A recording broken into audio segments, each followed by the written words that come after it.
आमको धमक धमक देते कहले ना तुम जदि नीलाम नब ताले आम विष पकईदेबू तेणुक आम जदि नेलु नीलाम आमको सुधा गाड़ी गुलज करके जहाँ चदुले से कले देखु आपण मैंने आम ये विष आमर एमती माछ आसुँच आमको क्षतिपूरण आम चाहूँ आक प्रति आमको न्याय देवे आपण। ग्रामर किछि खल प्रकृतिर लोक माने पंचायत पोखरी एवं नदीर नाल को माछ चाष करिबा पई नीलाम न नेबाकू धमक देउथिले। तेबे दुईटी स्वयं सहायक गोष्ठीर महिला माने नीलाम नहीं माछ चाष करिबाकू जांळ छाड़िथिले किंतु सेमाने जांळ छाड़िबा परे सही खल प्रकृतिर लोक माने महिला को धमक देई कहिथिले जे पोखरी एवं नदीर नाल रे विष पकाई माछ गुडी को मारी देबे। शेषरे सेमाने सैया मध्य कले माछ जांळ गुड़िक बड़ हो जावा परे सेथिरे विष पकाई क्विंटाल क्विंटाल माछ को मारी देइछंती। एठी आमको आगुरी चदीते कहले आम तुम जब नीलाम नब ताले माछ फाछ आम पकईकी विष पकईकी आम माछ को मारू बोली। एठी आज्ञा केते लोक जीव जंतु माछ आउ केते मरुछंती ताको विष पकईदे जहाँ चदीते से करदेले विष पकईकी सबू लोकसान करदेले। आम आज्ञा केमती महिला मान जो नहीं क्षतिपूरण चाहूँ यार सहायता जहाँ करते। तेबे एपरी अभावनीय घटना घटी कटक जिला बांकी थाना अंतर्गत गोपालपुर पंचायत रहणिया पोखरी एवं ढुढुआ नदी नंडा नाल रे पूर्व शत्रुता को केंद्र करी एही दुईटी स्थान रे दुर्बृत्त माने विष पकाई देबारु क्विंटाल क्विंटाल माछ मरी पानी रे भासुछंती। हेले एही पानी को लोक माने व्यवहार करुथबारु एवं गाई गोरु माने एही पानी को पिउथिले मध्य एबे सही पानी पूरा विषाक्त होई जाईछि। तेणु एने स्वयं सहायक गोष्ठीर महिला माने बांकी थाना रे लिखित अभियोग करी क्षतिपूरण सहायता सांग को दुर्बृत्तों विरुद्ध रे दृढ़ आईनगत कार्यानुष्ठान नेबा पई दाबी करिसंती। आज्ञा आगुर तुमको नीलाम करे दो नथिले अन्य माने अन्य जो माने चाहूले नबा को से माने नेलेनी आमको भी नबा को दौ नथिले आ जदि भी आम नेलु आम पैसा ये करिकी करजबाज करिकी से आमको कही आगुरी जहाँ कही विष पकईदेबू आपन को मारिदेबू जो माछ मारिदेबूनी एवं आज्ञा से भी करईदेले। एथेरे आज्ञा केते लोक गाधुआ बाधुआ करथिले केते पशु पक्षी समस्ते पानी टिके पियंती कि गाधुआधी करंती काहाकू समस्त आज्ञा हैरान करछंती माछ सब विष पकईकी मारि देइछंती। आज्ञा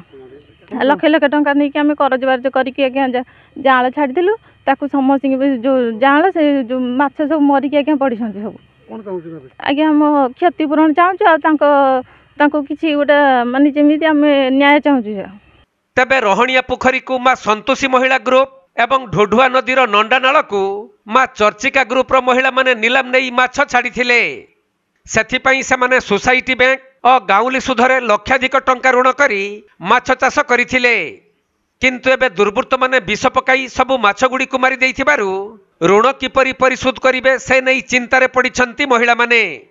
तेणु सेमानकर होइथिबा क्षतिपूरणर सहायता सांग को दुर्बृत्तों विरुद्ध रे दृढ़ कार्यानुष्ठान पई पुलिस निकटरे दाबी करिछंती। महिलांकर अभियोग पाइबा परे बांकी पुलिस घटनास्थल रे पहुंची यार तदंत आरंभ करिथिबा जणा पड़िछि। एथे हमर माँ माने नैथिले ढुढुआ नदी नंडा नाल नीलाम नैथिले स्वयं सहायक गोष्ठी ताको नैथिले हमर किछि लोक आमको ताकू जवाब दउथिले आउ तुमको आम विष पकई मारिदेबू तुम जदि नीलाम नब तुम नई जदि तुम नीलाम नब आम जहाँ करूँ विष पकई मारिदेबू माछ मारिदेबू तुमको एठे रखईदेबूनी आउ सेया ही मध्य करदेले विष पकईदेले आग रहणिया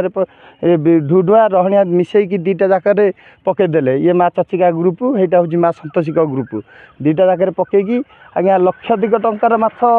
काली आज पर्यंत गोटे लोक लक्षाधिक माछ बोहीकी नेले आहरी लक्षाधिक माछ भासुंट तुम देखुवे एठे डिपेंड करे गाई गोरु पानी पीबे गहिर ये देख गहिर एडा बड़ गहिर गाई गोरु एठे पानी चलन्य केते पशु पक्षी जीवजंतु ये आधार करती पानी पीवाई एठे किंतु ताकर किछि ये नहीं से माने आसीबे पानी पीबे माने गाई गोरु बंचिबाई मुस्किल हो बर्तमान एठे बहुत ये कर माँ मानकर क्षतिपूरण से माने चाहूँगी ताकू जब एतिकी करा क्षतिपूरण एना काम करमर मझी साइड डंपटा साइड एमाने काम कर विरुद्ध कार्यान्वयन नेबा दरकार कारण ताकू सजा हवा दरकार।